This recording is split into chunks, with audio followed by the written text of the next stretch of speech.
Hi guys, పిల్లలకైతే summer holidays అయితే ఇచ్చేసేసారు. మేమందరం కలిసి అయితే వాకింగ్కి వెళ్ళాము. ఆ తర్వాత అయితే సరదాగా కొంచెం సేపు షటిల్ అయితే ఆడుకున్నాము.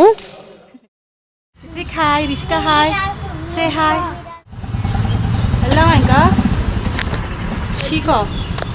ఇంకా తర్వాత ఇంటికి రిటర్న్ అయ్యాక అయితే గ్రోసరీస్ అయితే కొన్ని అవసరమైనవి తీసుకొని ఇంకా ఫిల్ చేసేసుకొని మిగిలినవి అయితే లోపల పెట్టేసేసుకుంటున్నాను అనమాట. అండ్ ఈరోజు నైట్ డిన్నర్కి వచ్చేసి అయితే గోధుమ రవ్వ ఉప్మా అయితే చేద్దాం మా కోసం అనుకుంటున్నాను. అండ్ పిల్లల గురించి అయితే వైట్ రైస్, ఇది వచ్చేసి బ్రౌన్ రైస్ అనమాట. నేనైతే ఈ మధ్య తినడం స్టార్ట్ చేశాను. అయితే కొంచెం ఓట్స్ లాగా ఉందనమాట తింటుంటే, నాకైతే అలా అనిపించింది. అండ్ గోధుమ రవ్వ ఉప్మా చేసేసేసి అయిపోయాక ఇంకా పిల్లలు అయితే వాళ్ళు కొంచెం సేపు ఆడుకొని అయితే వచ్చేసేసారనమాట. ఇంకా వాళ్ళ కోసం అయితే ఎగ్ దోశ అండ్ మిల్క్ అయితే ఇచ్చేసేసాను, కొంచెం స్నాక్స్ లాగా అట్లాగా.